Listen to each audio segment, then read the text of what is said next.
Bonjour à tous, bienvenue à cette journée ICM spéciale santé. Nous accueillons Madame Raphaëlle Lamoureux, directrice de mission prospective économique et expérimentation région Occitanie, qui va nous présenter le lieu. Bonjour, je ne vais pas être longue du tout, rassurez-vous, parce que vous n'êtes venu ici que pour parler prévention santé. Et donc le lieu, finalement, c'est l'enveloppe dans laquelle vont se dérouler vos travaux. Mais cette enveloppe est importante. Cette cité, elle a été voulue par la présidente Carole Delga, dans un contexte où, vous le savez aussi bien que moi, nous vivons des crises. Nous vivons des crises économiques, nous vivons des crises sanitaires, nous vivons des crises géopolitiques, la guerre est à nos portes. Un lieu donc pour imaginer l'avenir positivement, construire l'avenir et commencer à tracer, à mettre les premiers pas vers cet horizon positif. Donc vous n'êtes pas là par hasard. Si nous accueillons avec très grand plaisir Le Monde Nouveau, le groupe Midi Libre La Dépêche, que nous remercions d'être ici aujourd'hui et de porter ce magnifique événement avec la région Occitanie. Si vous êtes ici avec l'ICM, que je remercie également et que nous allons accueillir, c'est parce que vous portez dans cette thématique de la prévention, de la santé globale, des points de bascule qui finalement correspondent assez bien à cette idée d'un monde nouveau qu'on se fait nous à la région Occitanie, d'une économie plus ouverte, plus positive, toujours performante, mais quelque part plus locale, plus régénérative, moins agressive d'une certaine manière, et pour les humains et pour la planète, et globalement plus positive. Voilà. Donc nous passons d'un temps où nous avons finalement très peu appréhendé nos risques, tous les risques. Nous avons été dans la réparation. Il nous faut passer à un autre monde, à un monde de l'anticipation, de la prévention, de la régénération. Et vous êtes en train de bâtir ce monde-là, vous êtes en train de discuter, de réfléchir concrètement à ce monde-là. Donc merci à vous, bienvenue et très bons travaux.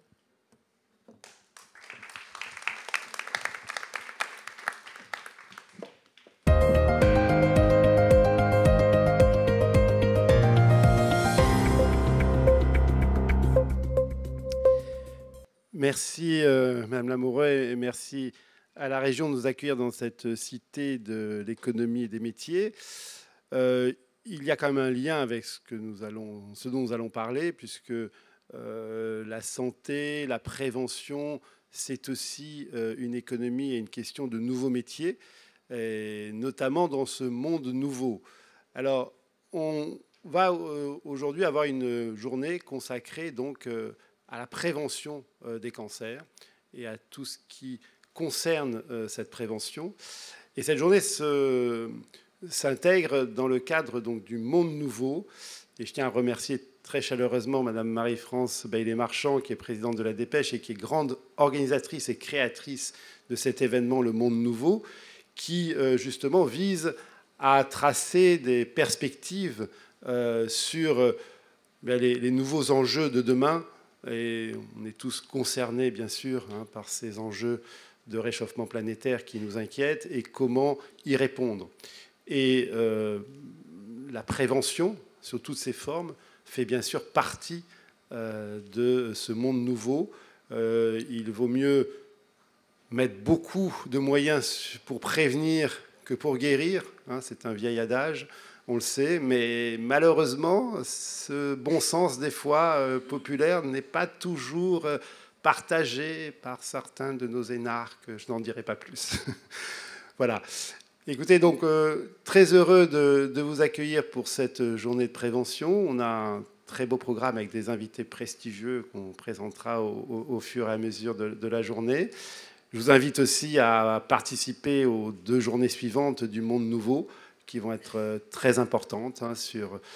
On l'a vu avec les embouteillages de ce matin, les problèmes de mobilité, les problèmes de qualité de l'air, etc.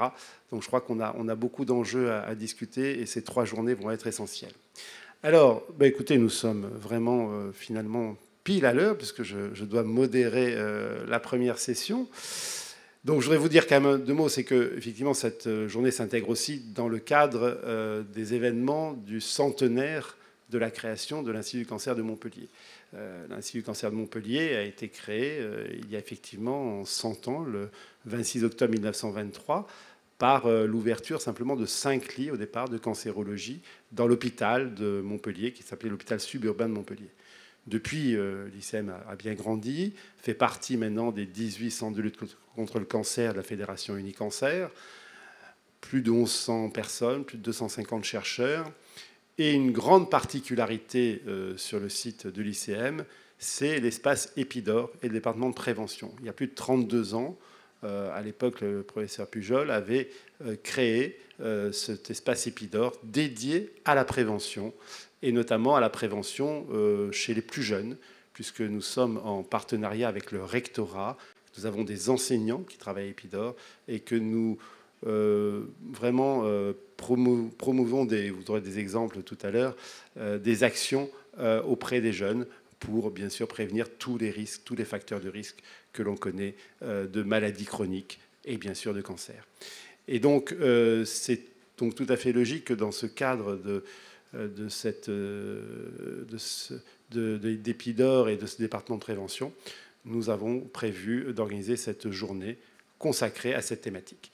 Alors nous allons tout de suite commencer par la première session qui fait le lien total avec le monde nouveau, puisque le thème c'est environnement et cancer. Et vous savez que parmi bien sûr les facteurs de risque de cancer, il y a bien sûr les facteurs environnementaux. Alors pour ça, on va d'abord commencer à accueillir Bernard Srour de l'INSERM, de l'INRAE, qui va nous faire le point sur les facteurs nutritionnels et cancer. Que sait-on et comment démêler le vrai du faux? Monsieur Srour, à vous.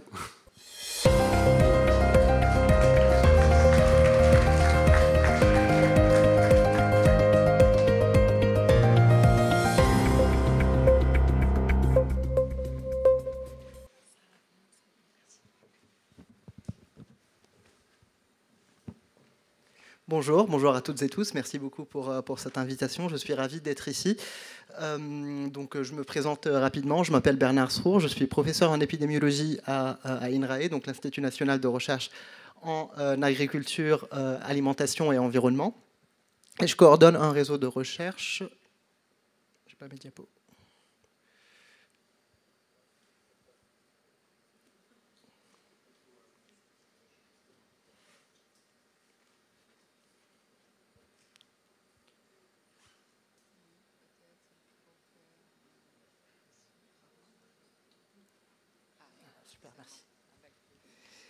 Merci.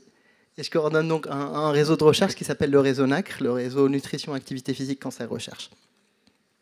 Et dans la présentation d'aujourd'hui, on va aborder un peu ce qu'on connaît sur les liens entre alimentation et cancer, mais aussi on sait très bien que la nutrition, c'est un sujet qui fait couler pas mal d'encre, que ce soit sur Internet, sur les réseaux sociaux, etc. Donc je vais essayer de vous donner quelques éléments pour comment savoir si une information à laquelle on a accès est une information scientifiquement validée, donc à laquelle on peut faire confiance, ou c'est juste une fake news.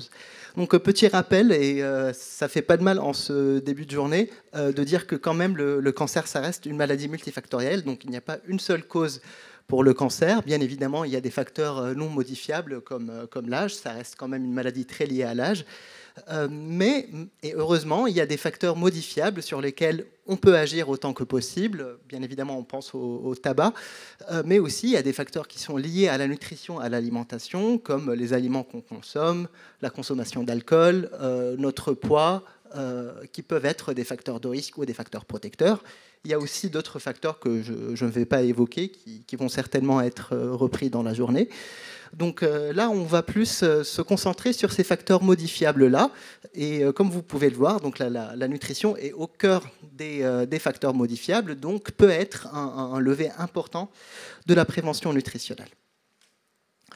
Alors, pourquoi c'est important de tenir compte de l'alimentation? Donc, au cours de notre vie, on consomme à peu près 30 tonnes d'aliments. Donc, pour prendre un peu un équivalent de ce qu'on a à Montpellier ici, c'est presque le poids de 6 tours de la Babotte. Donc, imaginez vous en train de manger la tour de la Babotte 6 fois dans votre vie, ça fait quand même beaucoup.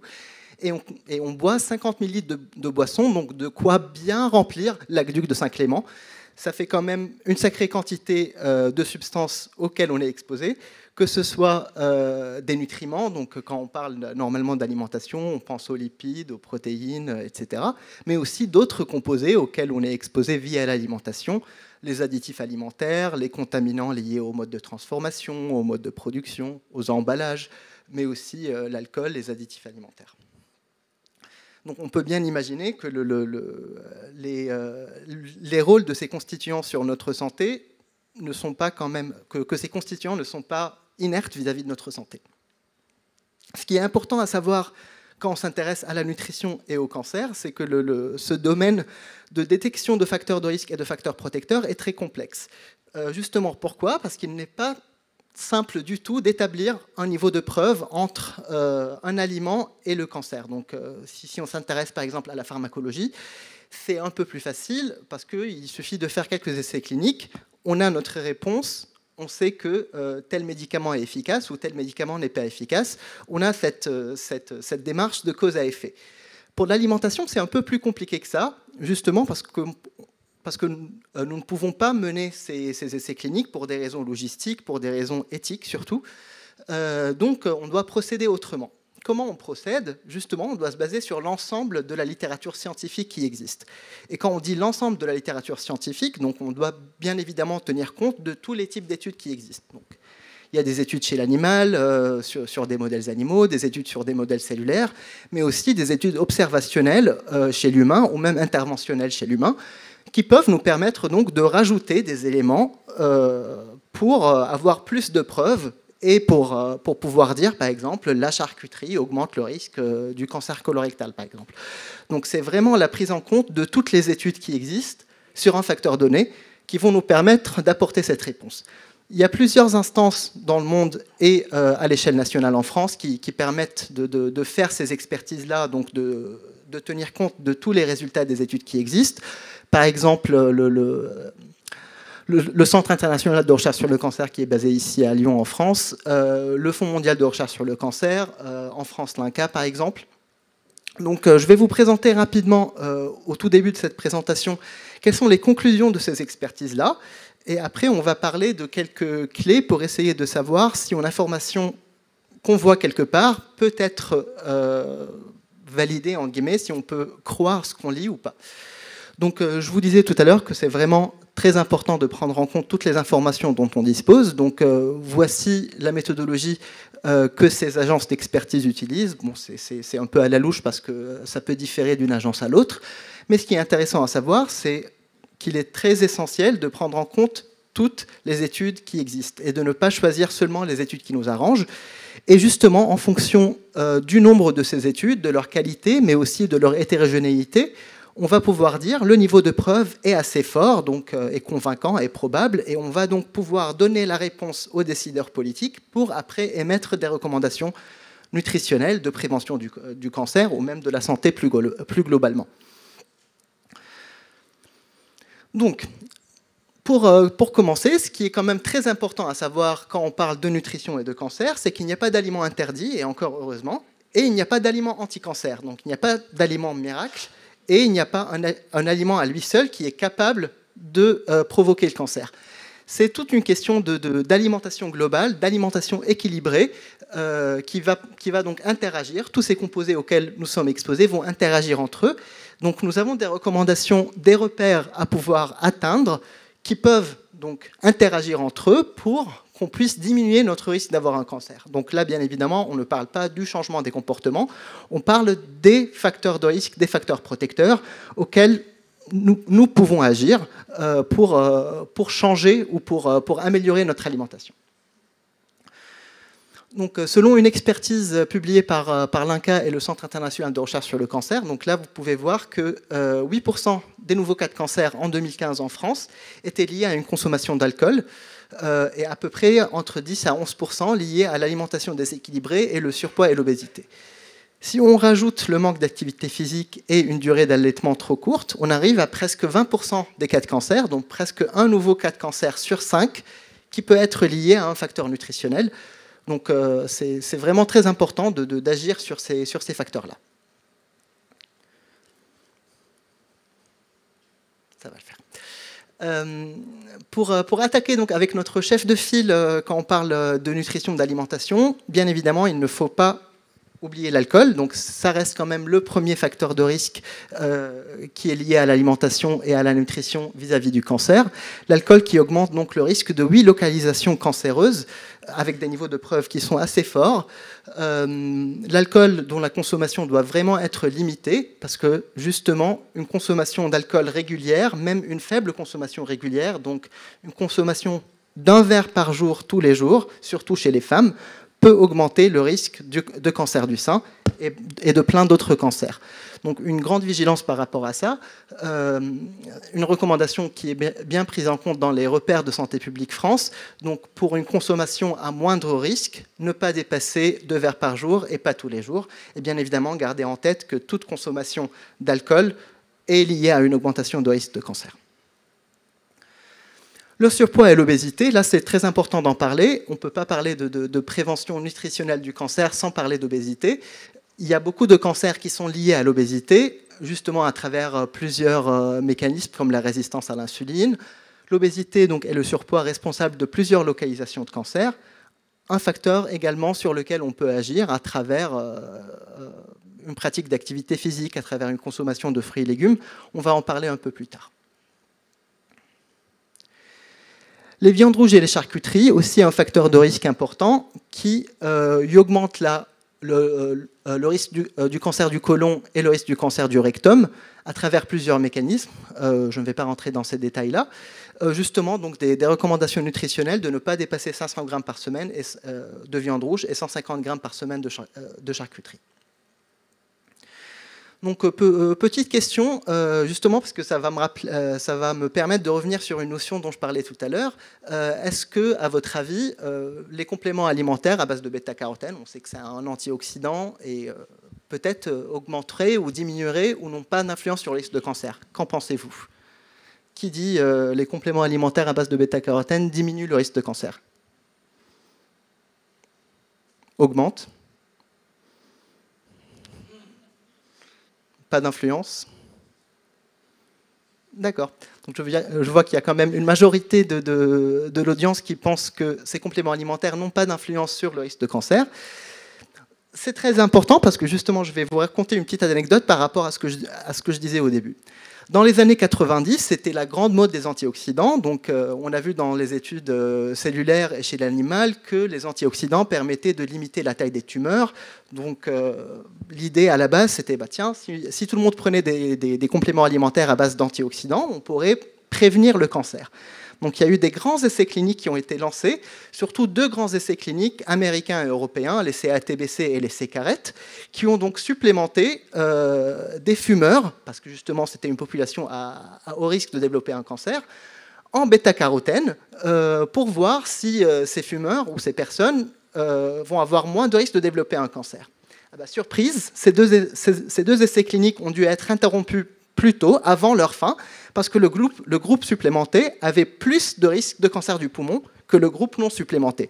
Donc là, on voit quand même que c'est très important de prendre en compte ce qui se passe chez l'humain et chez la souris et dans les modèles cellulaires, et ne pas se baser uniquement sur ce qui se passe dans les modèles animaux, parce que là, par exemple, dans cet exemple, on aurait pu conclure à tort que les antioxydants protégeraient, sous forme de compléments alimentaires, protégeraient contre le cancer, alors qu'on vient de voir que non, chez l'humain, ça augmente le risque, surtout chez les fumeurs. Donc cet exemple est peut-être anecdotique, mais ça nous montre quand même l'importance de la prise en compte de toute la démarche scientifique et de tous les types d'études. Maintenant, on va parler rapidement des facteurs qui diminuent le risque de cancer. On entend tous les jours parler de fruits et légumes verts. Ça reste quand même la recommandation qui est le plus en tête dans la tête des Français, au moins 5 portions de fruits et légumes. Mais ce n'est pas pour autant qu'elle est respectée. On sait que 70% des Français à peu près ne consomment pas les 5 fruits et légumes par jour. Les fruits et légumes diminuent le risque des cancers aérodigestifs dans leur ensemble. Et là, c'est très important parce que les fruits et légumes peuvent avoir un effet direct sur le cancer, donc à travers des modulations du système immunitaire ou de la prolifération cellulaire, mais aussi un effet indirect sur le risque de cancer à travers une réduction du risque du surpoids et de l'obésité. Donc là, c'est très important parce que ça nous permet à la fois d'agir sur notre poids et donc de diminuer indirectement notre risque de cancer, mais aussi de renforcer notre système immunitaire et de renforcer comment notre corps va lutter contre l'apparition d'un cancer.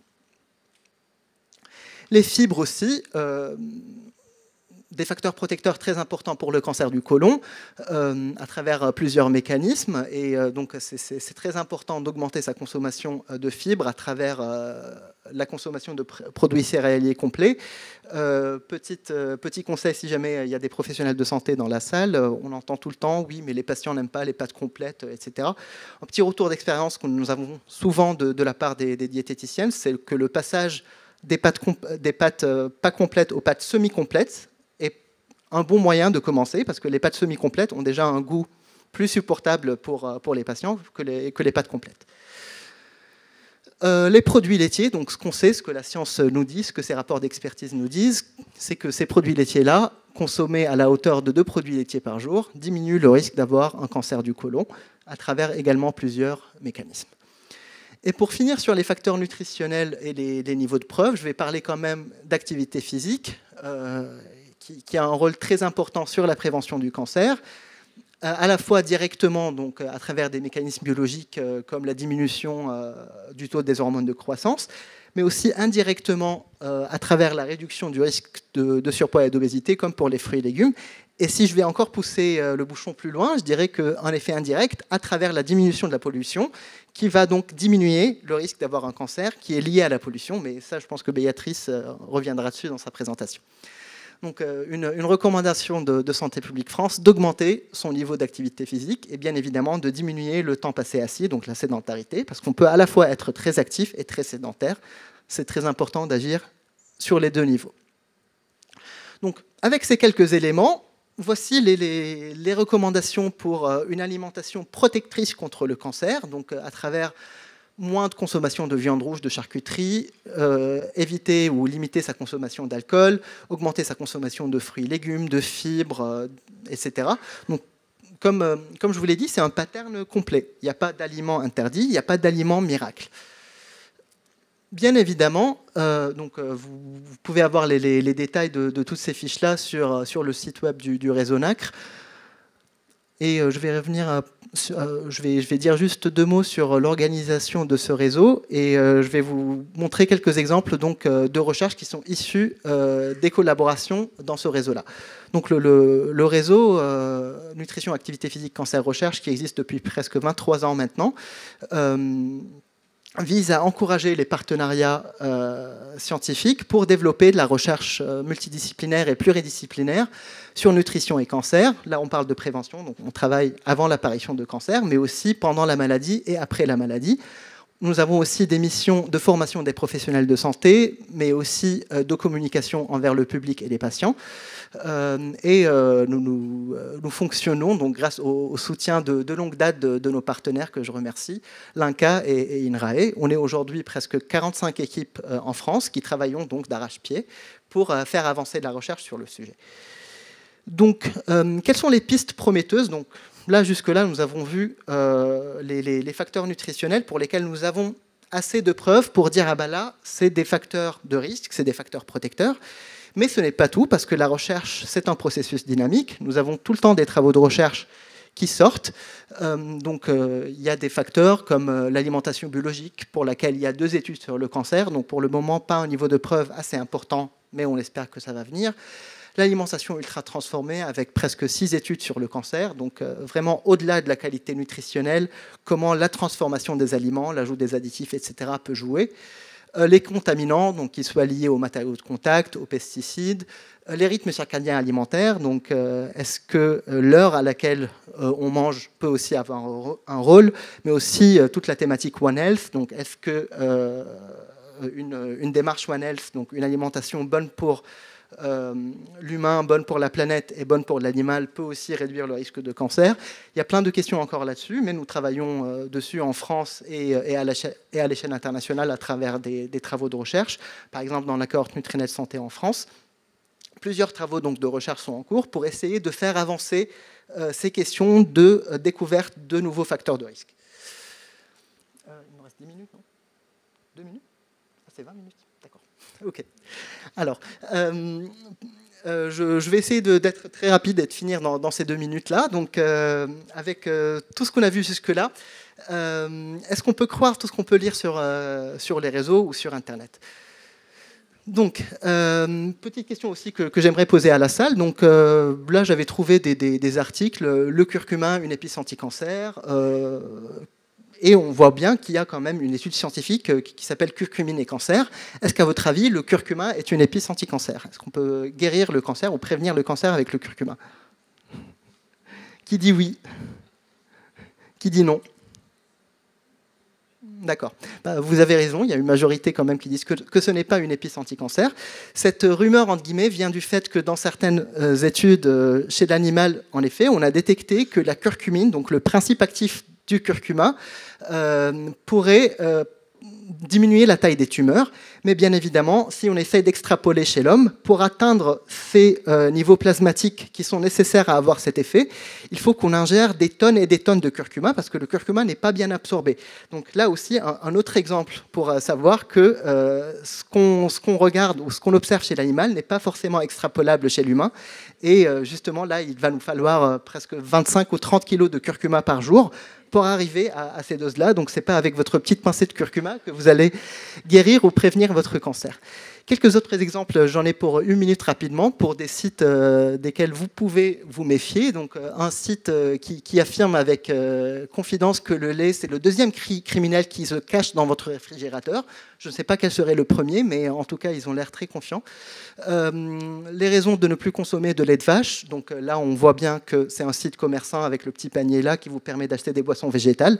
Donc vraiment très attention à ce type de site qui pense vous fournir des informations validées, mais qui ont des intentions commerciales derrière. Pareil, un article de Marie-Claire avec une naturopathe donc qui affirme que vous pouvez faire des cures de compléments alimentaires pour diminuer votre risque de cancer. Donc, encore une fois, attention à ça. Et sur ce site-là, qui vous permet aussi d'acheter des compléments alimentaires tout en vantant le rôle des compléments alimentaires dans la prévention des cancers. Donc, vraiment attention à ce type de site. La consommation de vin protège contre le cancer, ce n'est pas du tout le cas. Un site de confiance, par exemple le site du Centre international de recherche sur le cancer. Je vais vous donner d'autres exemples de sites auxquels vous pouvez faire confiance. Donc l'OMS, bien évidemment, l'INRAE, l'Institut national du cancer, le site de l'ICM Epidor, le CIRC, l'ANSES, Santé publique France, le Réseau-Nacre, le Centre Léon Bérard, qui ont tous donc des pages dédiées à la nutrition que vous pouvez consulter pour avoir des informations. Quelques médias qui vous aident donc à débunker les fake news. Avec plaisir, je laisserai mes diapos pour que vous puissiez les consulter. Et donc des plateformes, donc là je vais donner un exemple, le canal Détox par exemple de l'INSERM et de TF1 qui vous permet donc de répondre à ces idées reçues. Et aussi des plateformes de débunkage de fake news, donc là c'est plus à destination des professionnels que vous pouvez consulter. Voilà, je pense que j'ai fini. N'hésitez pas à aller aussi faire un tour sur le site du Réseau-Nacre qui vous aide aussi à décrypter le vrai du faux. Nous avons une rubrique pour ça. Et je suis désolé d'avoir été long, merci.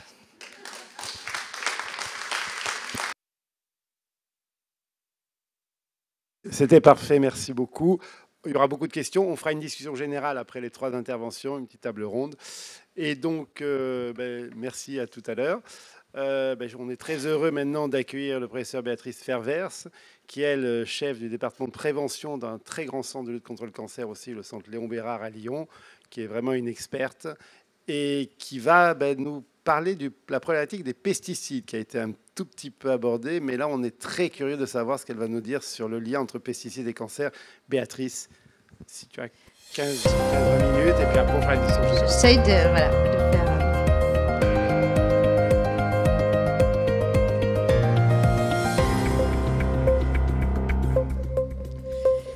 Merci aux organisateurs, merci Marc et Florence pour votre invitation. Alors, au risque de vous décevoir, mais le titre depuis longtemps convenu avec Florence, c'était les risques environnementaux et cancers, les défis multiples pour prévenir les cancers de demain. Évidemment, les pesticides en font partie, mais on a vu avec Florence, il y a sur le site un titre qui n'était pas celui-là que j'avais proposé et convenu. Donc voilà, désolée de ne pas se focus sur les pesticides, mais en fait, je souhaitais donc ce matin échanger avec vous sur les défis multiples pour à la fois étudier les facteurs environnementaux et agir sur les risques. La prévention, c'est à la fois comprendre les facteurs de risque et agir sur les facteurs de risque. Donc, c'est deux volets. Et donc, comme Marc Ichou a expliqué, je suis chef de département du département prévention, cancer, environnement au Centre Léon Bérard. Je suis également directrice adjointe d'une équipe INSERM qui s'intéresse aux radiations et santé et environnement. Et puis, je coordonne le réseau Concept, qui est un réseau de recherche sur la prévention primaire des cancers soutenu par l'INCa. Ah ouais, donc voilà. Très heureuse d'être là et partager ces données avec vous ce matin. Un petit rappel sur la base des données de l'INCa, qui projette pour 2023 donc plus de 430 000 nouveaux cancers. C'est presque 2 fois plus qu'il y a 30 ans. Comme vous pouvez voir ici, on a une augmentation qui est principalement liée à l'augmentation de la taille de la population et au vieillissement de la population, donc aux facteurs démographiques, mais respectivement 20% chez les hommes et 47% chez les femmes sont estimés être associés à une augmentation du risque de cancer, notamment chez les femmes aussi à l'évolution du tabagisme qui a conduit à une augmentation notamment du risque de cancer du poumon. Donc un vrai enjeu avec ce doublement. Je reprends quelques données que Bernard Srour a déjà présentées, un travail réalisé par le CIRC en collaboration avec l'INCa, Santé publique France, et de nombreux experts en France et à l'international avaient estimé que 40% des cancers sont attribuables aux facteurs de risque établis et des facteurs accessibles à la prévention. Ça ne veut pas forcément dire qu'on peut prévenir 40% des cancers, notamment dans un pays où l'alcool est patrimoine culturel de l'UNESCO. Mais ce que nous disent, et donc ça c'est mon focus, ces chiffres, c'est que près de 10% des cancers sont attribuables aux expositions professionnelles et à l'environnement. L'environnement comprend ici les rayonnements UV, les radiations ionisantes, notamment le radon, responsable de 10% des cancers du poumon en France, la pollution ou l'exposition aux particules fines, sachant pour avoir contribué à ce travail, ces chiffres sont probablement sous-estimés, notamment pour les expositions environnementales, puisqu'il y a de nombreux cancérogènes présents dans l'environnement sur lesquels on n'a pas d'estimation du niveau de risque en population générale. C'est principalement du milieu professionnel et donc on estime que c'est des risques supérieurs. Et on a surtout aussi un manque de données en France sur l'exposition en population, notamment aux pesticides. Donc 10%, c'est aussi le chiffre qu'a estimé l'Agence européenne de l'environnement pour différents pays européens, dont dans la France. Et puis, le groupe Global Burden of Disease a publié en 2022 une estimation pour différents facteurs de risque et estime notamment qu'entre 2010 et 2019, il y a une augmentation de 17% de la part des décès par cancer attribuables aux facteurs environnementaux.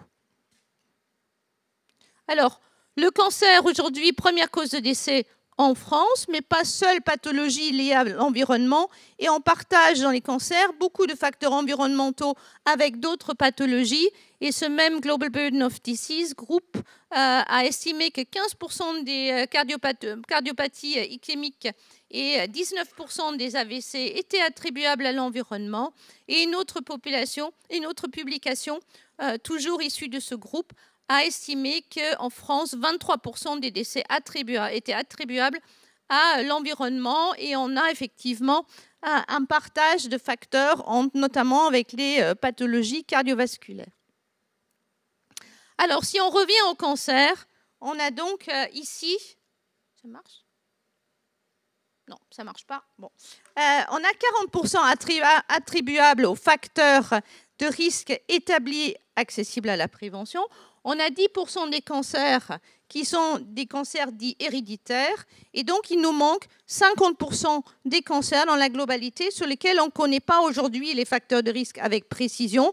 Il est très probable, certain, qu'une partie est liée aux facteurs du hasard, mais également au vieillissement, mais ça ne fait pas 100%. Et donc, la nécessité de continuer à étudier, à mieux comprendre les facteurs de risque de cancer.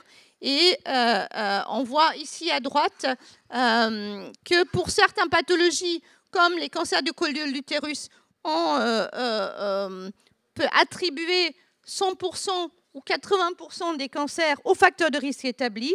Et pour d'autres, comme le cancer du pancréas, dont l'incidence augmente très rapidement, on a moins de 30% des cancers attribuables aux facteurs de risque aujourd'hui établis. Et donc, face à cette augmentation de l'incidence, la nécessité de mieux comprendre les facteurs de risque. Je me suis rendu compte qu'il n'y a plus de... Alors, quelques mots sur les défis méthodologiques pour les chercheurs pour ces facteurs de risque. Si on a aujourd'hui 20% des cancers qui sont attribuables au tabac, on a un facteur, c'est le tabac. Quand on dit 10% des cancers attribuables aux facteurs environnementaux, on se trouve face à de nombreuses substances et des sources d'exposition multiples. Et ici, un exemple sur les perturbateurs endocriniens qu'on trouve dans le contexte domestique, dans les cosmétiques, dans les produits d'entretien. Aujourd'hui, vous entendez beaucoup parler sur les perfluorés qu'on trouve dans une multitude de substances ou d'articles de la vie courante, mais également au niveau de l'exposition professionnelle des substances comme les solvants, certains produits chimiques à effet perturbateur endocrinien, certains pesticides se trouvent dans une multitude de secteurs, et donc une exposition via l'eau, l'air, l'alimentation, les produits manufacturés, le milieu de travail, qui sont de très nombreux enjeux pour les chercheurs pour estimer l'exposition. L'exposition n'est pas stable dans le temps, elle est très dynamique dans l'espace et dans le temps. Nous déménageons plusieurs fois dans la vie, en moyenne 5 à 8 fois par personne, donc on n'est pas au même endroit pour être exposé, on ne reste pas toute la journée à la maison, on se déplace sur son lieu de travail, et pendant les déplacements, l'exposition notamment aux pollutions, aux polluants de l'air peut être plus important. On peut avoir des activités saisonnières, comme ici à droite, on a fait une étude sur la présence de pesticides dans les poussières domestiques, et on s'est rendu compte que les concentrations dans les poussières domestiques dans une région viticole variaient entre 1 et 100, voire 1000 pour certains produits, en fonction qu'on avait fait les prélèvements durant une période d'application de pesticides ou à distance, plutôt en automne. Et puis aussi sur des personnes, ici en bas, une image sur un suivi sur 4 mois de travailleurs exposés à des solvants.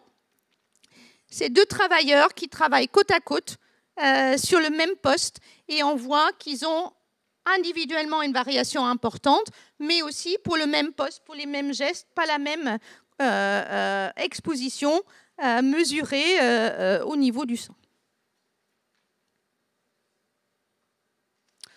Autre défi méthodologique, c'est les risques, les niveaux de risque associés aux facteurs environnementaux. Si on a ici avec le tabac un risque relatif de l'ordre de 10 pour un grand fumeur, on a pour les expositions professionnelles, on est plutôt autour des risques relatifs de 2, parfois 3. Et quand on s'intéresse aux expositions environnementales, on a des risques assez proche de 1, c'est-à-dire de l'absence de risque ici pour les particules fines. On a une augmentation de 10% du risque de cancer bronchopulmonaire, donc individuellement pas un risque majeur, mais lorsque beaucoup de gens sont exposés dans une population, ça peut avoir un impact sanitaire important. Mais ça nous dit aussi pour la recherche, on a besoin de très grandes populations pour étudier ces facteurs. Et donc, on ne peut pas étudier ces facteurs de risque sur une population de 100, 200, 300, mais il faut plusieurs milliers, puisque sinon, on n'arrive pas à mettre en évidence des risques faibles. Un autre enjeu, donc ça, c'est des risques individuels. Pour des produits individuels, on a tendance historiquement d'étudier un produit, un agent environnemental, puis un autre. Mais en fait, dans la vraie vie, on est exposé simultanément à différents produits ou à un moment donné à un facteur et puis un autre facteur. Et on sait aujourd'hui que certains de ces facteurs interagissent et peuvent avoir des effets synergiques. On ne comprend pas encore très bien. Mais c'est un défi pour la recherche puisque beaucoup de polluants, comme les polluants de l'air, sont présents en même temps. Et donc, qui est le coupable dans ce mélange? Et donc, à la fois des interactions entre polluants et des comportements individuels, et puis aussi des interactions avec notre métabolisme, avec notre statut hormonal, avec le microbiote, et ensuite avec notre génome, qui sont autant de défis pour les chercheurs. En plus, on n'est pas tous égaux face aux expositions. À la fois, on peut être plus exposé, certains sont plus exposés que d'autres. On sait aussi, dans les populations vulnérables, ils peuvent être plus à risque au même niveau d'exposition que des populations plus favorisées. Et puis, individuellement, de par notre génome, de par notre statut biologique, hormonal, etc., on n'est pas égaux au risque. Et donc là aussi, des défis pour les chercheurs. Et puis, un dernier point sur ces défis. Le cancer, c'est une pathologie à latence longue. On estime 10 à 40 ans pour les tumeurs solides, un peu moins pour les hémopathies malignes, 10 à 20 ans. Et aujourd'hui, la compréhension des facteurs nous dit que peut-être c'est encore plus long, ces temps de latence. Et je vous donne, ou éventuellement plus court, je vous donne 2 exemples de modèles établis qui pourront s'appliquer aussi sur des facteurs environnementaux. On a d'une part les données, malheureusement. Non.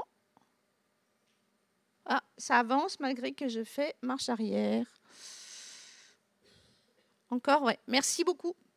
Donc, on a les données issues du traitement par le Distilbène à la fin des années 50, début des années 60, des femmes pour éviter un accouchement prématuré.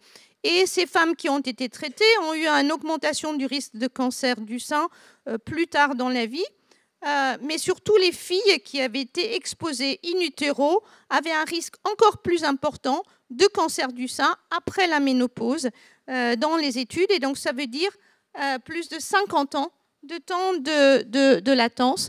Et à l'autre bout, on a aussi dans ces fenêtres de sensibilité critique, qui est le développement in utero, qui est aussi la puberté, le temps de la grossesse et la transition ménopausique. On sait des études que sur des périodes très courtes, la prise d'un traitement hormonal pendant la ménopause conduit à une augmentation du risque de cancer après 5 ans de prise. Donc là, on a un temps de latence très court, probablement parce que ce traitement interagit déjà avec quelques vulnérabilités, quelques modifications au niveau du sein. Alors, comme Bernard Strohr a rappelé, il faut toujours plusieurs études pour pouvoir conclure à un fait établi. Alors ici, on n'est pas sur un fait établi, mais quelques études que j'ai... Alors ici, on est devant des faits clairement établis.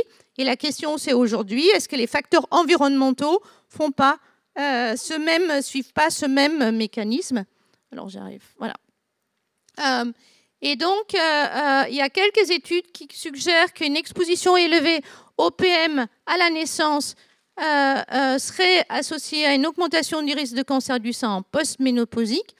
D'autres sont intéressés dans des cohortes à la question de l'exposition à la pollution de l'air pendant l'enfance ou au moment de la ménarche, donc les premières règles, et qui seraient là aussi associés à un risque de cancer du sein plus tard dans la vie. Et puis, nous avons trouvé au sein de la cohorte E3N, pour deux polluants, le benzoapyrène, mais également le PCB, ce même mécanisme que les femmes exposées pendant la transition ménopausique avaient un risque augmenté par rapport à celles qui étaient exposées avant la ménopause ou après. Et Anna, à nouveau, c'est des indices qui nous amènent à chercher plus. Ce n'est pas, comme disait Bernard, des faits établis. Et justement, on doit le confirmer, ces études. Ah, c'est trop vite. C'est un peu... Est-ce que vous pouvez revenir en arrière? Merci. Alors, pour rallonger la fenêtre, aujourd'hui, on a des notions que des expositions pendant la conception pourraient être associées, donc avoir un effet multigénérationnel ou transgénérationnel. Et je rappelle que chez la femme enceinte, il y a l'organisme de la femme enceinte qui est exposé, le fœtus in utero, et les gamètes chez le fœtus sont déjà présents. Donc, en même temps, on expose 3 générations et c'est des mécanismes qui ont été étudiés dans l'expérimentation animale, mais sur lesquels on a aujourd'hui, puisqu'il faut suivre les populations sur de longue période, encore insuffisamment de données. Alors, la dernière partie, c'est les défis environnementaux auxquels on a à faire face, en plus de ces défis méthodologiques. Et c'est tout d'abord des connaissances qu'on a sur l'accumulation dans l'environnement de déchets plastiques, de polluants persistants, comme certains pesticides, le lindane qui était interdit dans les années 90 sur les cultures, dans les années 2000 sur l'utilisation sur le chien et le chat, on le trouve encore très systématiquement dans les prélèvements environnementaux. Et donc, aujourd'hui, des interrogations, est-ce que sur l'effet de l'accumulation de ces substances dans l'environnement et l'impact sur notre santé. Un autre où aujourd'hui on pense qu'on est assez loin, cancer, changement climatique, on ne voit pas très bien le lien. Et en fait, il commence à se dessiner, puisqu'avec l'augmentation des températures, on a vu cet été en Grèce, au Canada, l'été dernier en Gironde, on a plus de feux de forêt qui libèrent des polluants connus cancérogènes comme des particules et qui peuvent voyager sur de longues distances. On a ici en haut un pic de pollution en juillet 2022 qui était associé et un peu en décalage avec le pic de pollution observé en Gironde associé aux conditions météorologiques des feux en Gironde l'été dernier. Et puis, on a vu au Canada, vous avez tous vu les images d'un ciel jaune au-dessus de New York, puisque les particules émises dans les feux de forêt au Canada étaient arrivées à New York. Et une simulation des nuages a montré qu'ils sont aussi un degré moindre, mais arrivés en Europe. Et là aussi sur les stations de mesure, donc des pics de pollution qui pourraient atteindre 10 fois, plus de 10 fois les valeurs limites.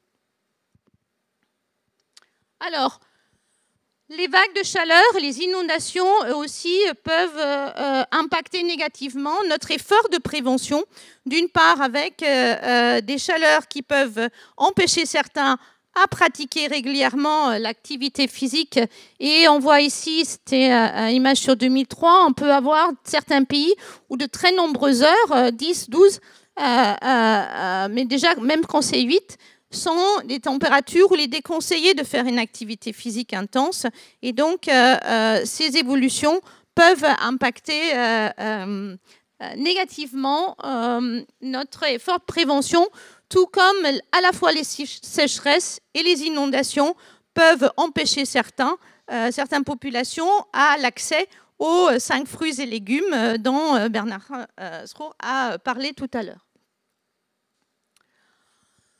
Alors, notre vision de l'interconnexion des interrelations complexes entre les comportements individuels et l'environnement peuvent aussi nous apporter des opportunités de prévention en agissant à la fois sur nos comportements et sur l'environnement.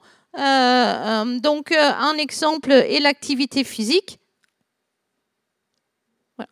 Et l'activité physique, où effectivement le déplacement en mode actif, mode douce, pourrait aussi avoir un impact favorable à la diminution de la pollution de l'air et à leur tour avoir un effet favorable à la santé, en plus effectivement d'être physiquement actif. Et un autre exemple qui nécessite d'être confirmé, c'est qu'on a aujourd'hui une suspicion sur l'effet néfaste des aliments ultra transformés sur différentes pathologies. C'est aussi des aliments qui sont le plus générateurs de déchets. Et donc, des changements à ce niveau-là, bien évidemment, il faut étudier ces interrelations, mais ces changements-là pourraient aussi avoir un effet sur l'environnement, en diminuant les déchets, sur la biodiversité, puisque les études suggèrent que les aliments ultra-transformés impactent négativement la biodiversité. Et puis, il y a également des études à confirmer sur l'utilisation de l'énergie pour leur production. Donc, un exemple à étudier. Et puis, la prévention pourrait aussi avoir un impact sur les émissions du système de santé. Aujourd'hui, en France, les soins, le secteur soins, la santé est responsable de 8% des émissions des gaz à effet de serre. Et donc, la prévention pourrait aussi avoir un impact à ce niveau-là. Et puis, mon dernier slide m'amène à dire que la meilleure compréhension de ces interrelations complexes pourrait aussi amener à la fois sur des changements sociétals qui permettent de faire évoluer nos comportements, mais aussi la réglementation. Et on peut exprimer l'espoir qu'à un moment donné, le tabac, on ne le connaît plus que dans les vieux films et on va être effaré que l'industrie du tabac a pu faire tuer en toute tranquillité des millions de personnes. Et cette compréhension pourrait nous amener à changer nos comportements également par rapport à tous ces déchets plastiques au niveau domestique et peut-être aussi par rapport au trafic. Ici, une photo qui vient de la région parisienne. À noter qu'aujourd'hui, on est clairement au-dessus des seuils de l'OMS encore de 2005 pour les polluants clés de l'environnement et à plus forte raison des seuils récents de 2021. Et hier, le Parlement européen a voté un renforcement des normes, mais à l'horizon 2035. Donc, voilà. Et ça s'explique que les statuts au niveau de l'Europe disent les normes quand ils sont techniquement faisables. Or, l'OMS, il dit il faut ensemble les évolutions techniques et nos comportements et on ne pourra pas résoudre toutes ces problématiques uniquement avec les évolutions techniques, mais il faut aussi faire évoluer nos comportements. Et je m'arrête là et sur ce dernier slide qui est le réseau Concept, qui est ce réseau de recherche en prévention primaire des cancers et qui justement s'intéresse à ces interactions entre les différents facteurs et comment on peut les intégrer dans les politiques de prévention. Et je m'excuse auprès de Marc d'avoir été un peu longue.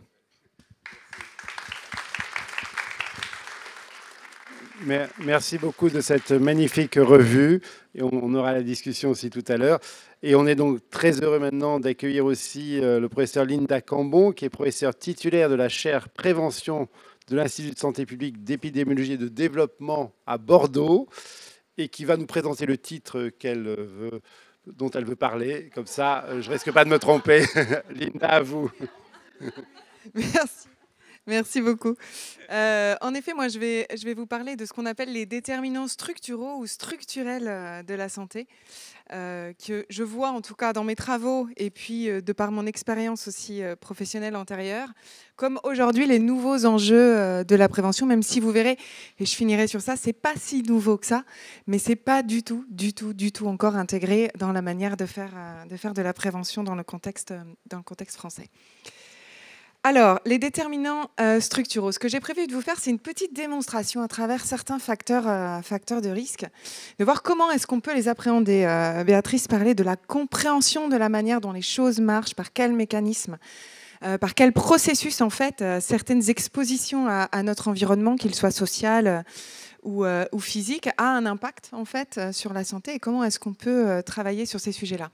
Je prends l'exemple du stress parce que c'est d'actualité, on est en post-Covid, vous connaissez tous les chiffres de l'état de la santé mentale de la population française, mais de manière générale, la santé mentale de la population mondiale, y compris touchant les plus petits, les plus jeunes et les plus fragiles. On connaît aujourd'hui donc le stress, gros facteur de risque en matière de santé. On connaît ses effets sur la santé mentale, évidemment. On connaît ses effets aussi sur la santé physique, avec des travaux très récents, notamment chez les tout petits, qui ont montré qu'une exposition récurrente à des facteurs de stress a des effets sur le développement de pathologies somatiques, de troubles notamment nutritionnels, de troubles endocrinaux, etc. Et puis ça a des effets aussi sur le vivre ensemble, sur le social et sur notre intégration en tant qu'animal grégaire à la communauté et notre participation à la communauté. Or, quand on regarde les politiques de santé, on est, en matière de santé mentale, j'entends, on est quand même toujours sur 3 mêmes registres qui sont toujours les mêmes, quels que soient les plans de santé publique. Des données, produire des données. Vous avez de l'observatoire, évidemment, dans tous les plans.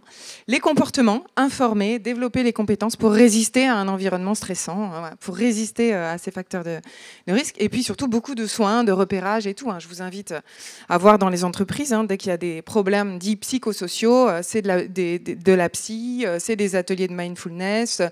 À aucun moment on va remettre en question, par exemple, la structure managériale de la société et comment elle a créé des sources de stress.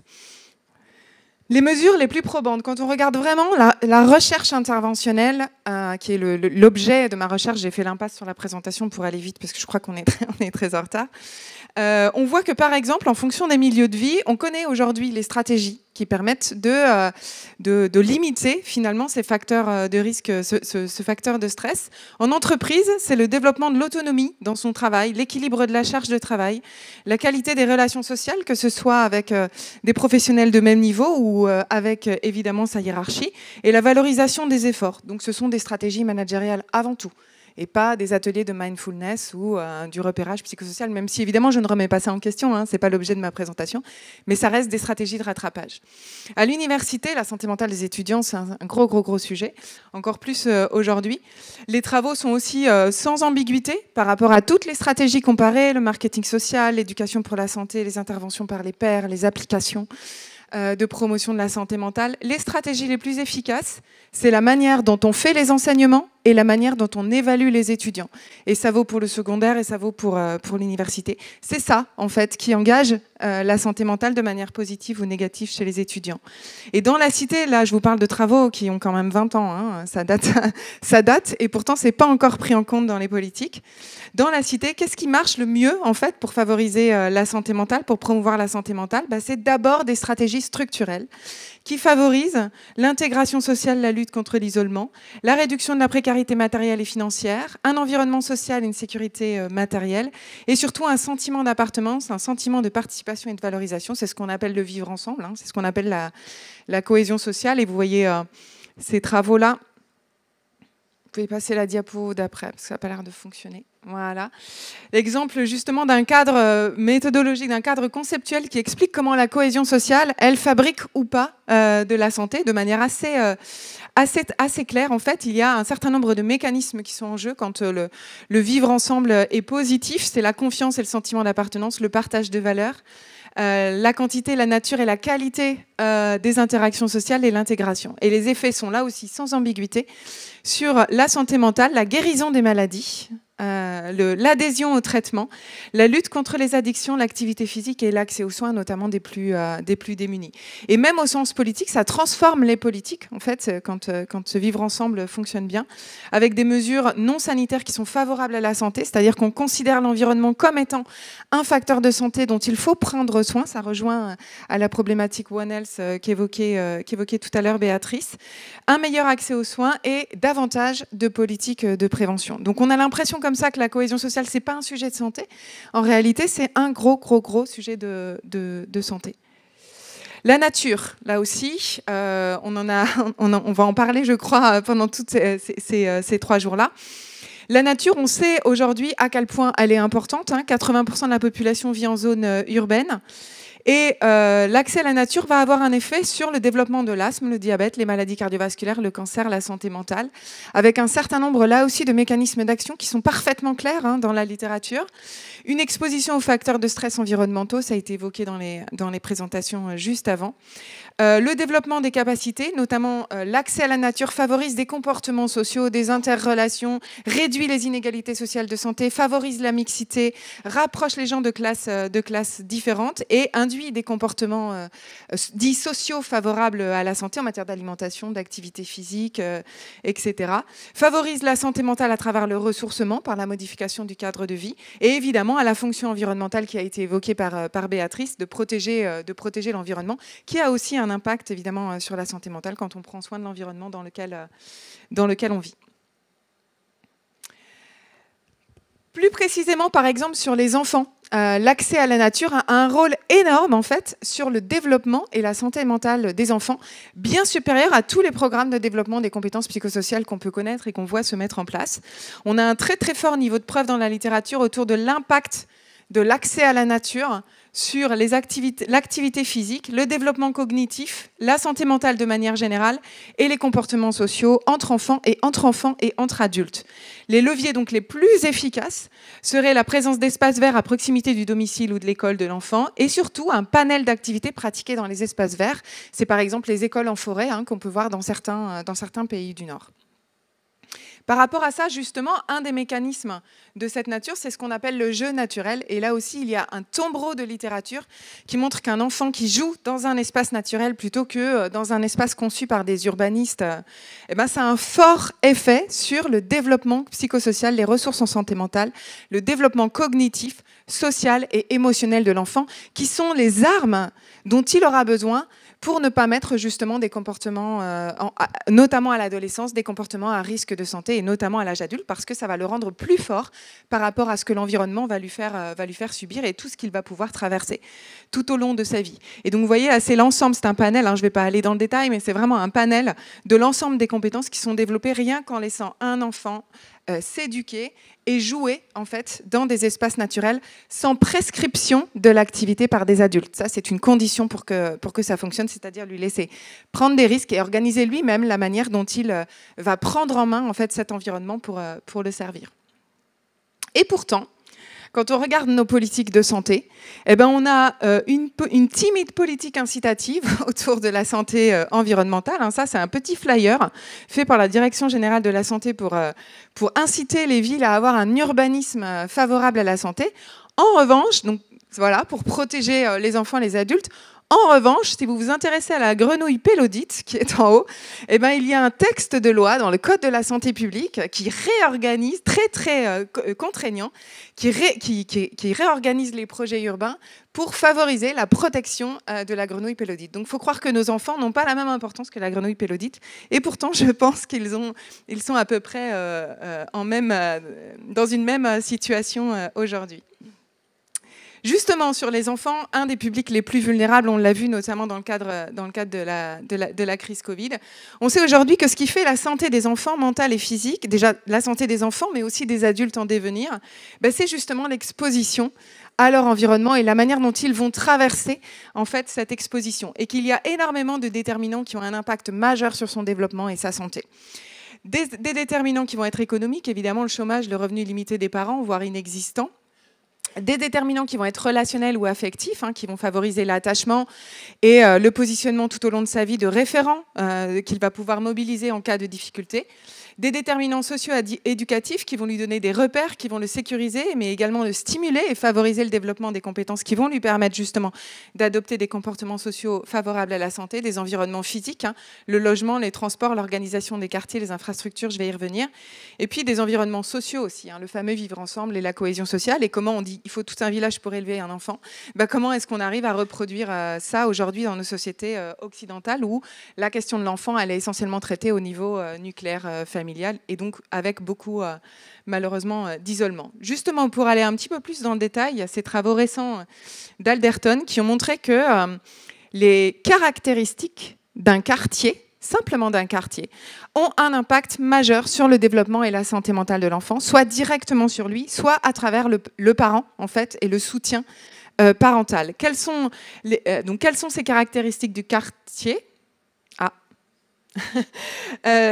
Évidemment, il faut agir à travers sa nature, son organisation et ses services. Le logement à travers évidemment les matériaux, hein, on a parlé de pollution tout à l'heure, mais aussi d'espace et comment il peut trouver des espaces à soi qui lui permettent de se développer.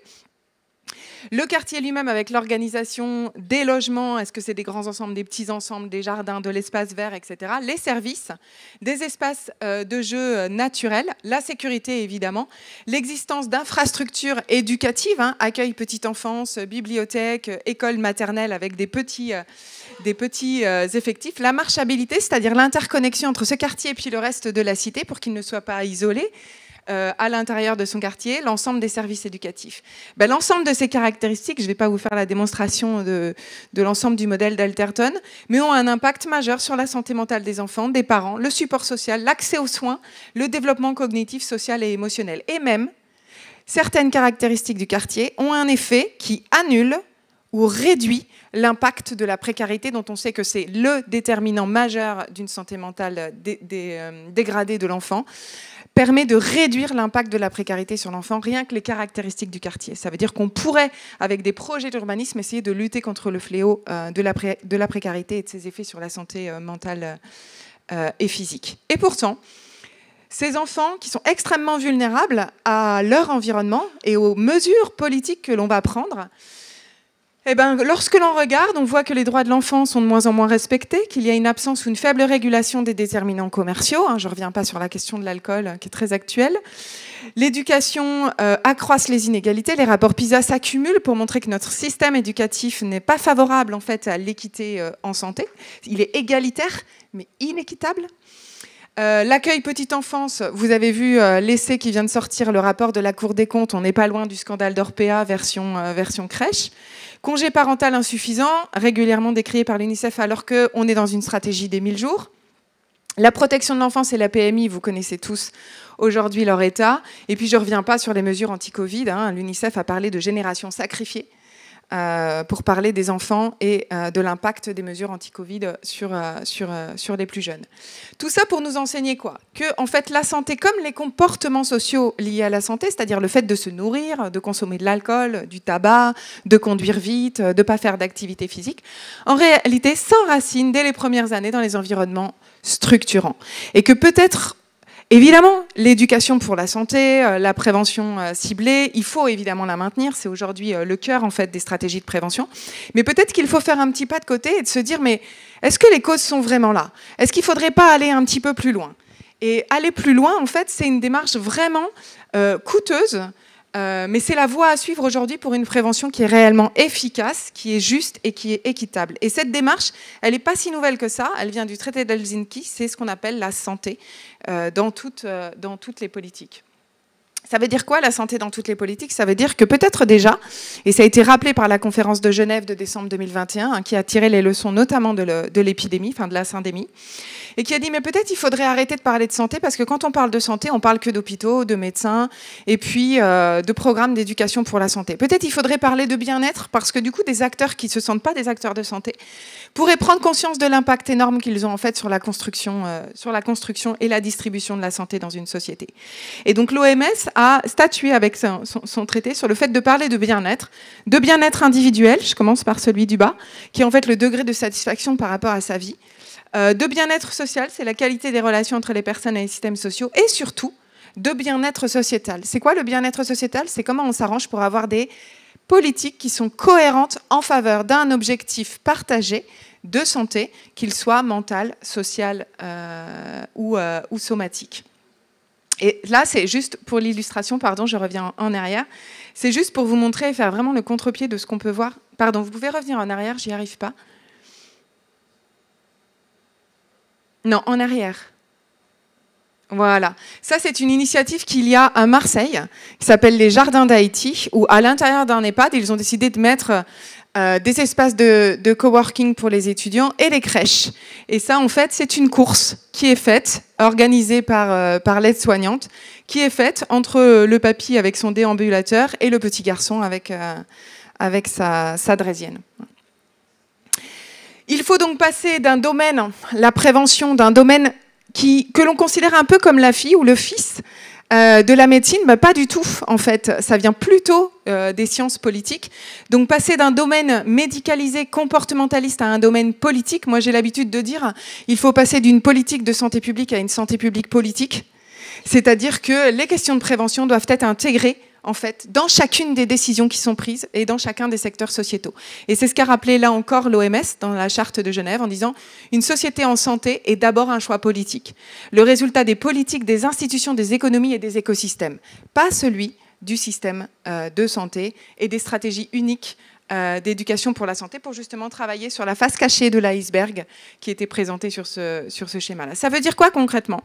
Ça veut dire que les stratégies les plus efficaces de prévention, et vraiment la littérature est sans ambiguïté sur ce sujet-là, les plus efficaces et les plus équitables, c'est-à-dire qui réduisent les inégalités sociales de santé, en réalité, ce sont les stratégies d'éducation, les stratégies de cohésion sociale, la préservation de la nature, l'exercice de la démocratie, les organisations de travail, l'aménagement du cadre de vie et évidemment la protection des plus fragiles, des enfants aux personnes âgées, en passant par les personnes porteuses de handicap.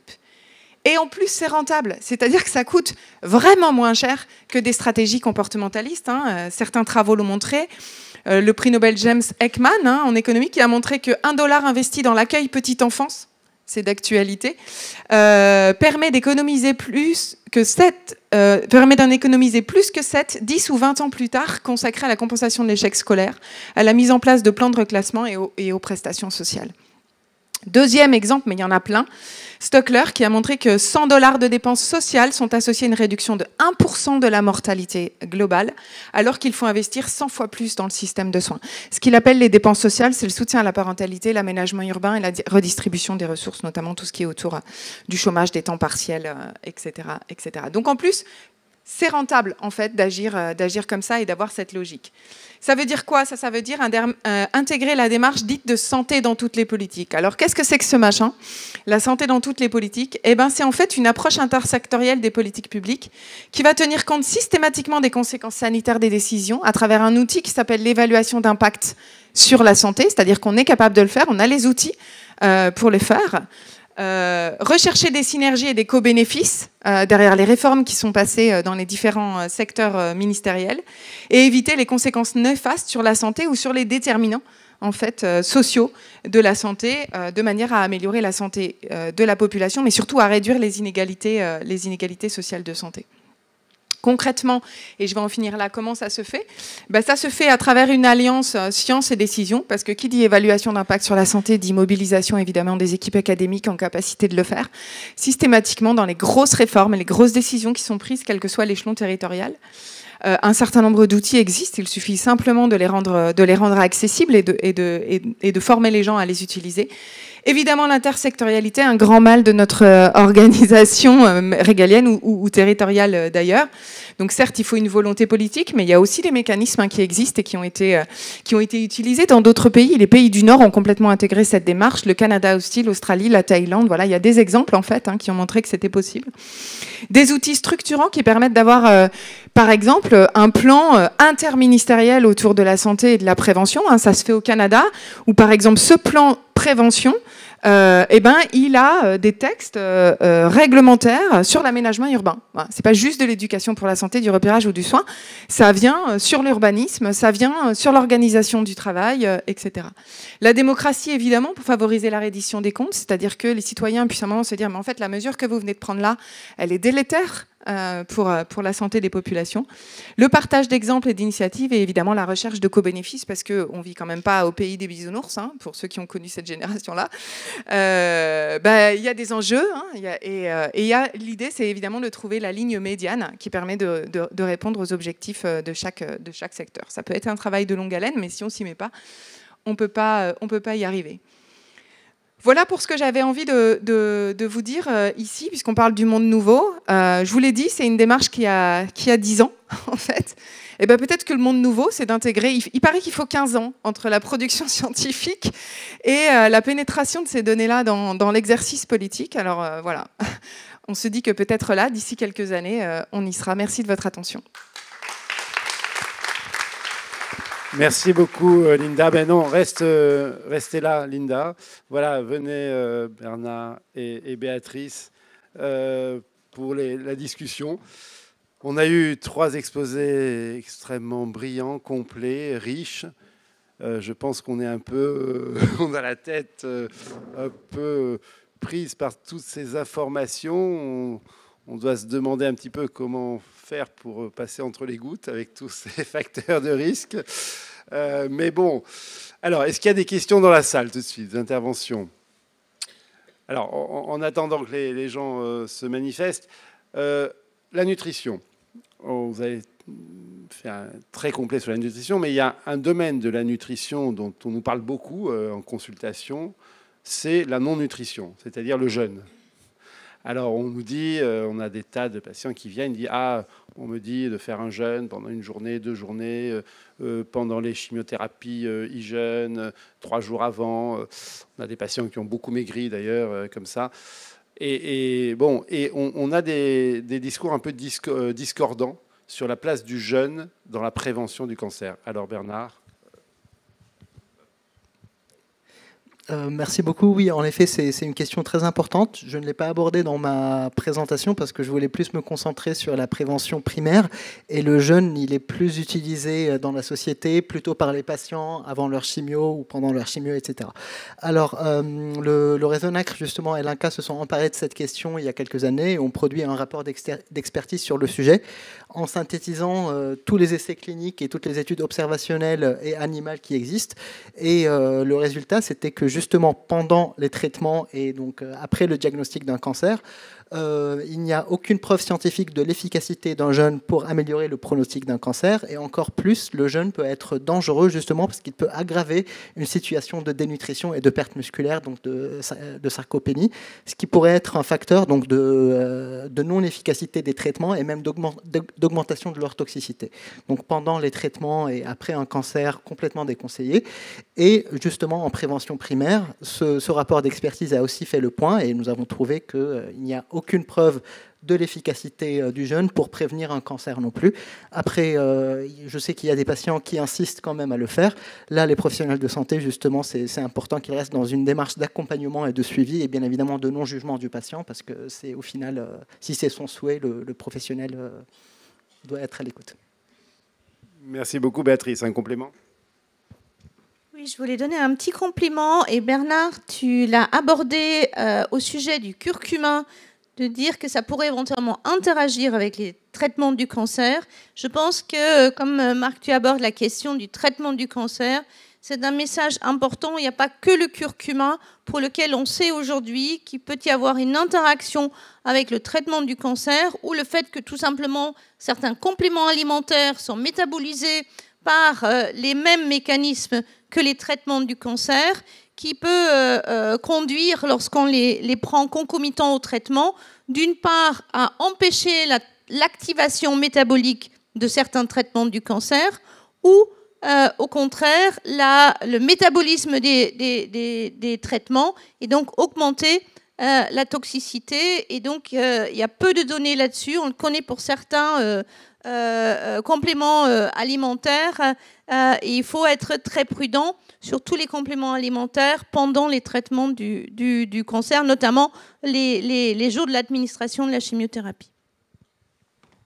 Alors, je complète pour dire que justement à Montpellier, on va mener une étude assez importante avec le professeur Grégory Nino dans le cadre de notre CIRIC, qui a une application justement pour voir toutes les interactions avec notamment les thérapies orales du cancer, toutes les interactions de toutes ces médecines alternatives, compléments alimentaires, herbes, etc., pour aider à la décision. C'est très, très important ce que tu dis. Alors, je vois une question au fond. D'abord, au fond, monsieur en bleu, je le connais. Vas-y. Oui, bonjour. Jean-Louis Roumégas, enseignant en poste à Épidore, justement. J'ai une question qui porte à la fois sur la connaissance, l'état de la connaissance, et en même temps sur les pratiques de prévention. Sur l'état des connaissances, est-ce que les pourcentages que vous avez affectés aux différents facteurs de risque, est-ce qu'il ne faut pas les relativiser dans la mesure où on a vu qu'il y a un continent entier de la recherche qui est celui des effets combinés, des effets cocktails et de l'exposome dans sa globalité finalement, qui reste à découvrir. Et donc peut-être que les chiffres qui sont ceux des facteurs de risque pris séparément seraient à reconsidérer complètement si on envisageait, donc une fois que la recherche aura établi l'importance des facteurs combinés, et par exemple le fait que le tabac agit aussi avec la prise de pilules contraceptives, et que si en plus la même personne boit de l'alcool, etc., qu'il y a une potentialisation des facteurs de risque, et que ça, on commence seulement à l'étudier. Donc ça, c'est la question sur l'état des connaissances. Et sur la pratique de la prévention, du coup, est-ce qu'à côté des pratiques de prévention liées aux facteurs pris séparément, le tabac, l'alcool, l'activité physique, il ne faut pas à tout prix développer une pratique de prévention globale, que j'appellerais une pratique de précaution, que Mme Cambon a largement développée. Merci. Alors pour le premier point, on va donner la parole à Béatrice, qui a, je pense, déjà montré effectivement qu'il y a ces combinaisons de facteurs. Et pour le deuxième point, ce sera Linda qui répondra. Alors c'est une question effectivement importante parce qu'on sait qu'on est exposé à différents polluants. Si je prends la pollution de l'air, il y a plusieurs polluants dans ce mélange complexe qui peuvent avoir des effets complémentaires synergiques, ou au contraire, il y en a un qui est juste un marqueur pour l'exposition à l'autre. Aller relativiser les chiffres qu'on a montrés, je n'irai pas jusque-là, parce que dans cette étude réalisée ou coordonnée par l'INCa et le CIRC, le Centre international de recherche sur le cancer, l'agence cancer de l'OMS, on a justement travaillé pour utiliser des données qui ajustent sur d'autres facteurs. Mais aujourd'hui, on a dans la recherche toujours le souci d'ajuster sur d'autres facteurs, ce qui fait qu'on passe à côté de les interactions.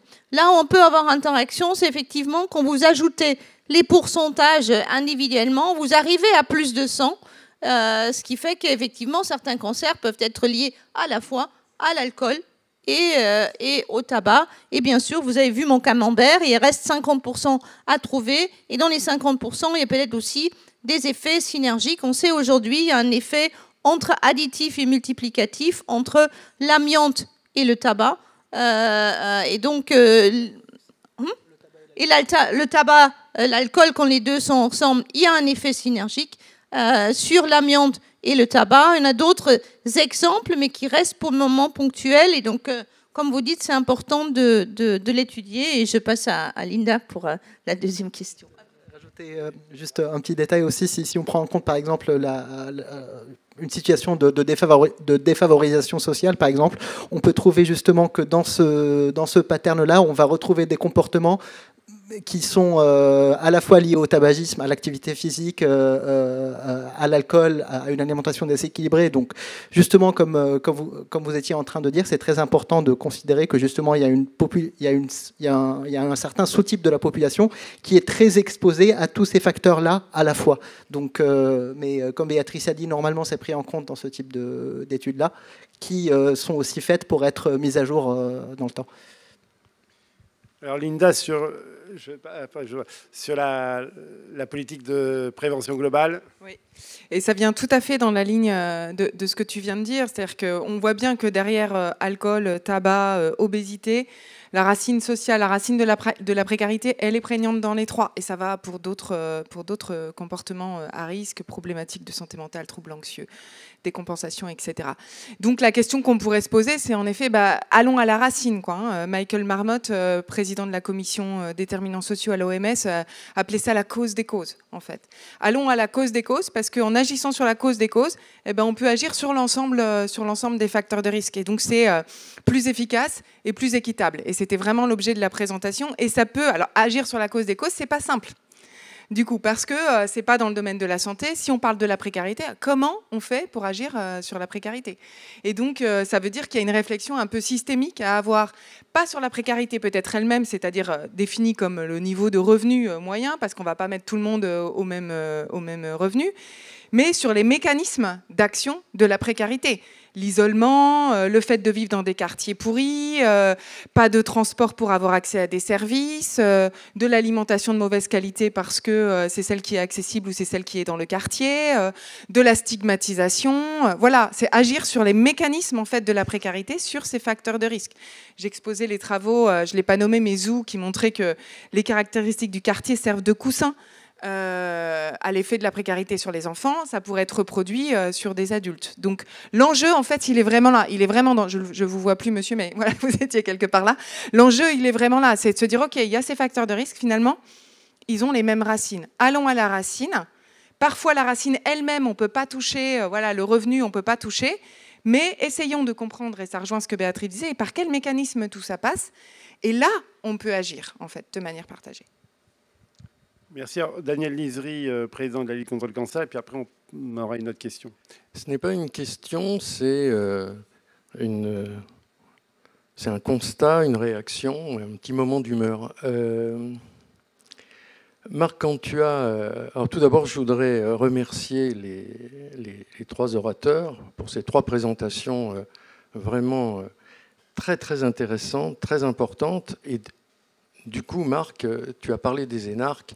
Je regrette que certains n'aient pas eu l'idée de s'arrêter ici ce matin. Ils auraient, je pense, bien profité.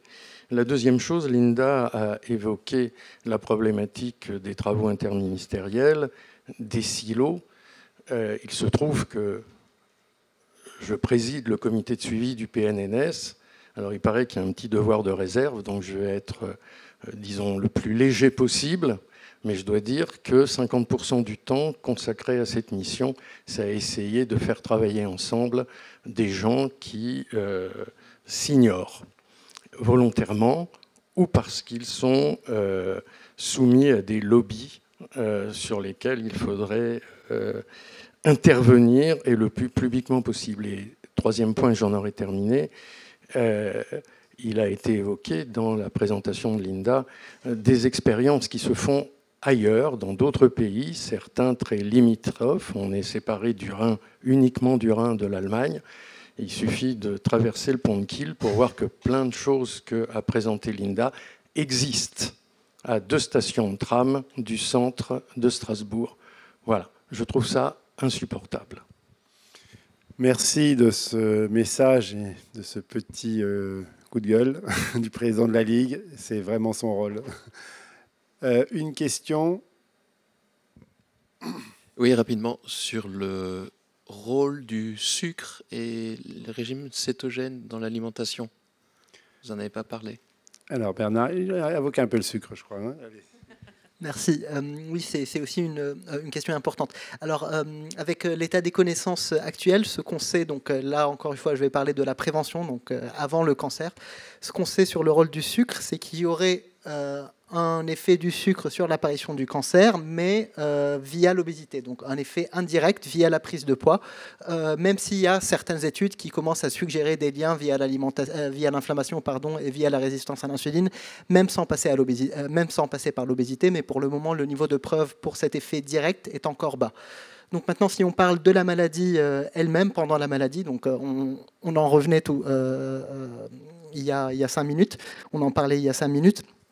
Pendant les traitements, on sait aussi qu'il y a pas mal de patients qui ont recours à ce type de régime cétogène, etc., pour améliorer l'efficacité de leur traitement. Pareil, une grande vigilance là-dessus. Justement, ça faisait partie de ce rapport d'expertise du réseau et de l'INCa. Il n'y a pas d'efficacité et ça peut aussi augmenter le risque de dénutrition. Et aussi, quelque chose de très important à dire aux patients, c'est que si on prive la cellule cancéreuse de sucre, la cellule cancéreuse va aller piocher ce sucre-là ailleurs, donc dans les autres cellules. Et ce n'est pas que la cellule cancéreuse qui se nourrit du sucre, mais tout notre organisme. Donc on ne peut pas priver uniquement notre cellule cancéreuse du sucre, et si on se prive du sucre, justement, on affaiblit notre corps qui arrivera moins efficacement à lutter contre le cancer. Merci de cette précision très importante. Est-ce qu'il y a d'autres questions? Alors moi, j'en ai une pour Linda Cambon. D'abord, lui demander quand est-ce qu'elle comptait entrer en politique pour appliquer tout ça. Et alors, parce que vraiment, on voterait pour elle, beaucoup. Et alors, plus sérieusement, justement, si tu étais ministre ou Premier ministre, parce que là, il faut au moins ce niveau-là, quelle serait la première décision la plus importante dans tout ce que tu nous as donné qui aurait vraiment le plus d'impact sur les causes des causes, si j'ai bien compris? Un article 54. L'article 54 au Canada, c'est l'article qui permet, alors il y a un bémol quand même, qui permet au ministre en charge de la santé d'émettre des réserves ou un veto sur des mesures qui sont prises par d'autres ministres au regard de l'impact qu'elles ont sur la santé. Alors ça ne serait peut-être pas un article comme ça, mais en tout cas un dispositif qui permette ça. Et la deuxième mesure, ça serait de redonner du pouvoir aux citoyens pour qu'ils puissent... J'évoquais la démocratie, mais c'est pas provocateur, hein. C'est que, et notamment je travaille avec la conférence régionale santé-autonomie de Nouvelle-Aquitaine sur ça, pour que cette conférence, elle ne soit pas que sur l'offre de soins et que les associations de patients et les associations de professionnels ne travaillent pas que sur l'offre de soins et la prévention médicalisée, mais soit aussi en capacité, comme peut le faire le Césaire, de dire mais en fait là, cette réforme-là dans l'éducation, elle crée du mal sur les enfants. Cette réforme sur les accueils petite enfance, elle crée du mal sur les enfants. Ces mesures qui sont prises là sur les pesticides, ça crée du mal et que ça puisse être rendu public, en fait. Parce qu'aujourd'hui, personne ne sait, en fait. Quand vous allez demander à votre voisin qu'est-ce qui améliore sa santé, il va vous dire la proximité d'un médecin généraliste. Et donc, il faut redonner aux citoyens le pouvoir d'analyser comment ce qu'ils traversent au cours de leur vie et leur environnement a un impact sur la santé et de pouvoir alerter en fait, les décideurs qui ne sont pas forcément formés sur ces aspects-là en plus. Hein.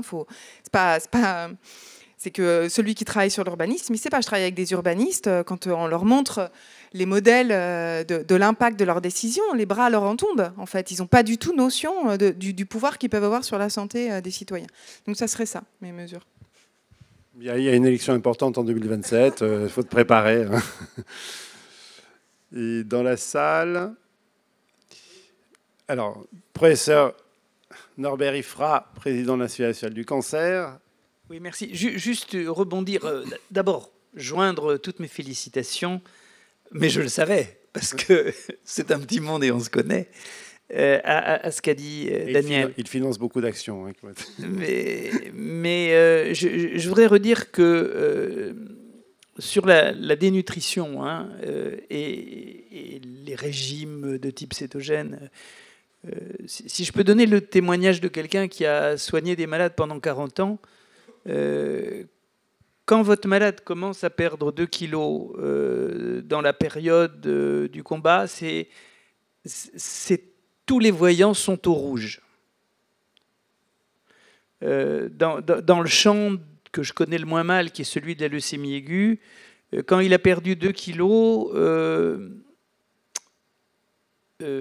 on est pas très loin du désespoir et on sait que la bataille va être perdue.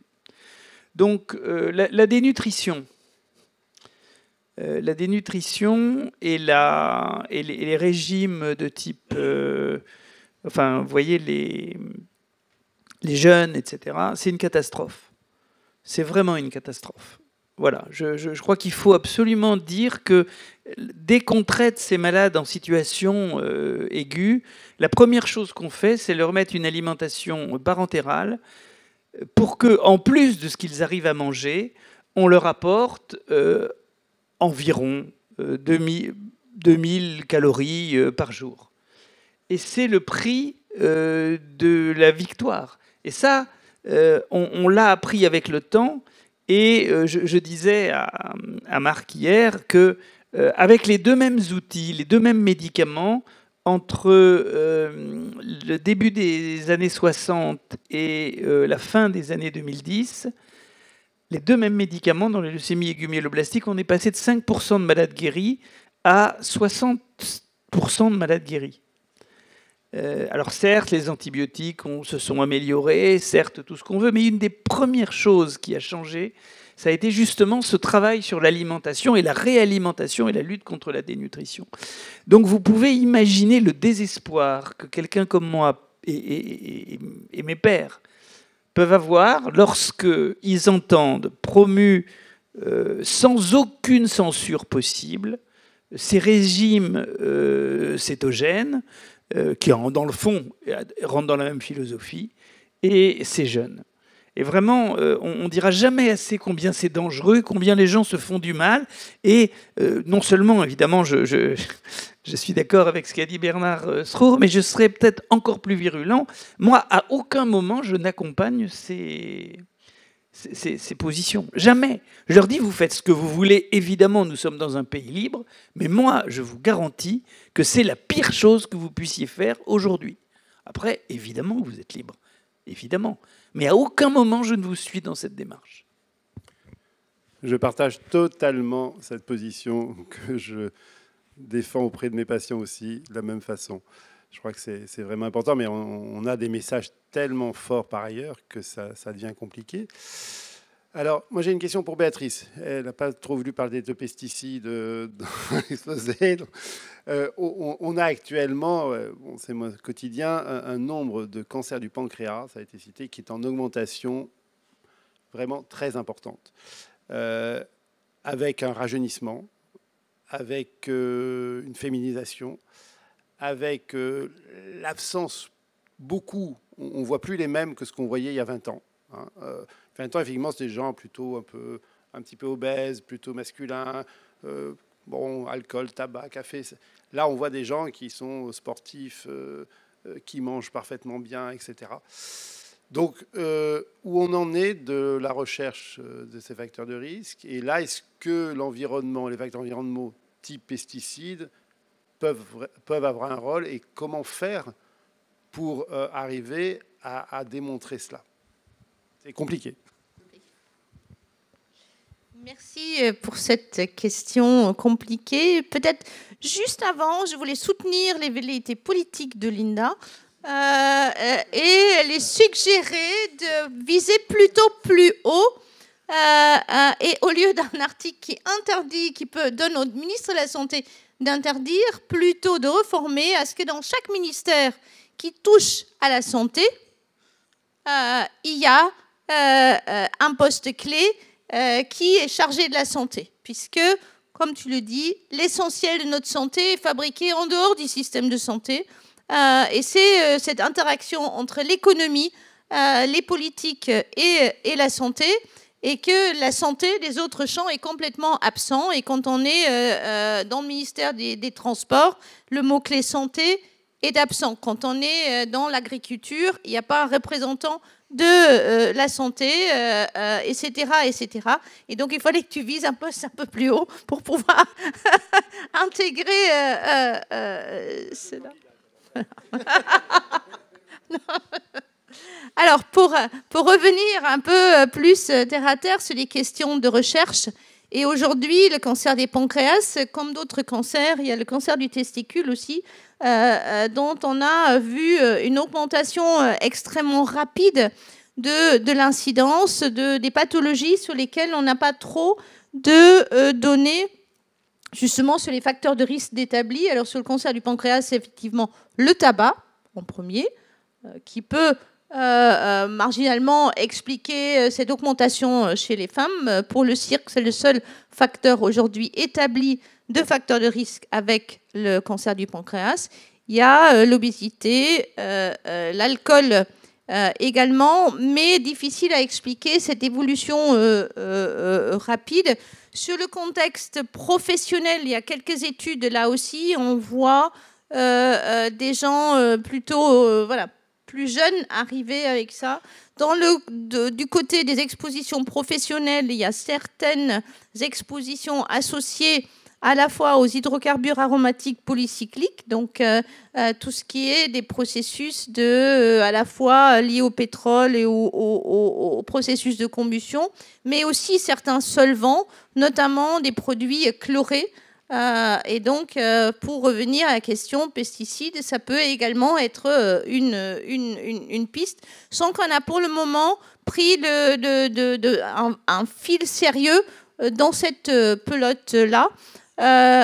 Si on y transforme ce que j'ai montré tout à l'heure en exemple pour le cancer du sein, il faut effectivement des études qui couvrent de longues périodes et avec ce questionnement de l'adulte jeune qu'on voit avec les cancers du pancréas, avoir des des qu'on suive dans l'enfance, voire éventuellement in utero, pour cet organe hormonal et des cohortes comme la cohorte ELF qui n'est pas très important et trop petit en nombre pour étudier des pathologies rares comme le cancer du pancréas, mais qui peuvent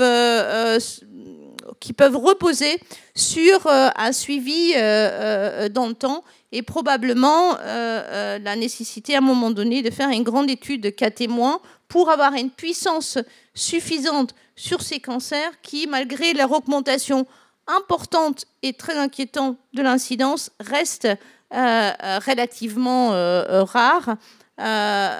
Et donc pour lesquels l'identification, l'étude dans les cohortes nécessite des très grosses populations. Et ce qui est aujourd'hui aussi difficile, c'est que comme on n'a pas de fil dans notre pelote, l'utilisation de marqueurs biologiques est probablement aussi pas encore au point pour qu'on puisse dire on ne peut pas travailler sur l'incidence, mais on peut analyser des profils omiques.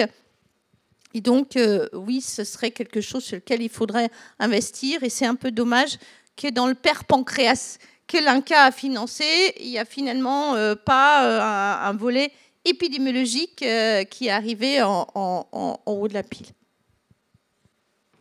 Merci bien, on en rediscutera entre spécialistes. Écoutez, on est quasiment à l'heure, donc je vous propose de faire une petite pause et de reprendre pile à 11h30 et de remercier chaleureusement les 3 orateurs qui ont été fabuleux.